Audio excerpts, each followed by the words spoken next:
നമസ്കാരം.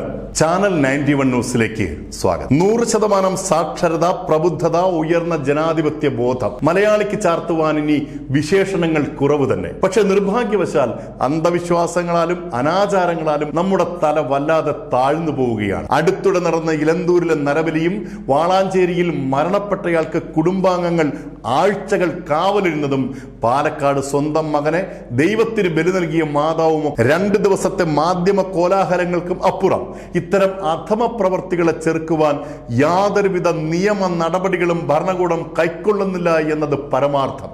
കേരളത്തിലെ സമസ്ത ജില്ലകളിലും മന്ത്രവാദത്തിന്റെ പേരിലുള്ള സാമ്പത്തിക ചൂഷണം അനുദിനം വർദ്ധിക്കുകയാണ്. മലബാർ മേഖലയിൽ അറബി മാന്ത്രികവും മുസ്ലിം സിദ്ധന്മാരുമാണ് മുൻപന്തിയിലെങ്കിൽ തൃശൂർ ജില്ല ചാത്തൻ സേവാ മടക്കാരുടെ അധീനതയിലും എറണാകുളം ജില്ല പാശ്ചാത്യ നിർമ്മിതിയായ സാത്താൻ സേവക്കാരുടെ ഉഗ്രമന്ത്രവാദികൾ വിലസുന്ന ഇടവുമായി മാറിയിരിക്കുന്നു. എറണാകുളം ജില്ല കേന്ദ്രീകരിച്ച് ബ്ലാക്ക് മാസ് എന്ന സാത്താൻ സേവ വ്യാപകമാവുകയാണ്. 10,000 തുടങ്ങി 50,000 വരെയാണ് സാത്താൻ സേവയിൽ പങ്കെടുക്കുന്നതിനുള്ള ഫീസ്.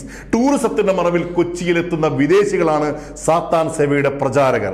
വ്യഭിചാരം, മയക്കുമരുന്ന്, നരബലി എന്നിങ്ങനെ സാത്താൻ സേവയ്ക്ക് പല തരത്തിലുള്ള ഘട്ടങ്ങളുണ്ട്. ഫോർട്ട് കൊച്ചിയിലും മട്ടാഞ്ചേരിയിലും ആൾപ്പാർപ്പില്ലാത്ത വലിയ കെട്ടിടങ്ങൾ കേന്ദ്രീകരിച്ച് ലഹരിയും നഗ്നനൃത്തവും മന്ത്രവാദവും പൊടിപൊടിക്കുകയാണ്.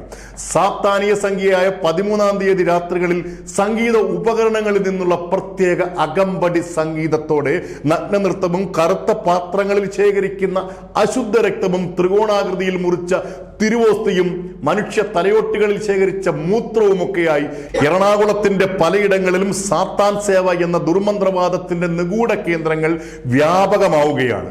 വിദേശ ടൂറിസ്റ്റുകൾ അവരുടെ ആഘോഷങ്ങൾ എന്ന പരിഗണനയിൽ പോലീസ് ഇത്തരം കാര്യങ്ങളിൽ ഇടപെടുന്നില്ല.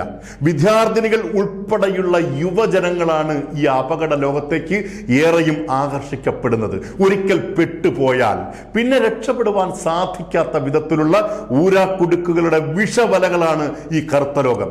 സിന്തറ്റിക് ഡ്രഗുകളുടെ അപകട വ്യാപനം മനോഹര മലയാളത്തിന്റെ കഴുത്തു ഞെരിക്കുമ്പോൾ മറുവശത്ത് അന്ധവിശ്വാസങ്ങളുടെ നരകലോകവും ദുർമന്ത്രവാദത്തിന്റെ ആഴമില്ലാ കയങ്ങളിലും പെട്ട് തലച്ചോറ് മരവിച്ച യുവാക്കളും മാനം നഷ്ടപ്പെടുന്ന പെൺമക്കളും മലയാള ദേശത്തിന്റെ വികൃത മുഖമായി മാറിക്കൊണ്ടിരിക്കുന്നു.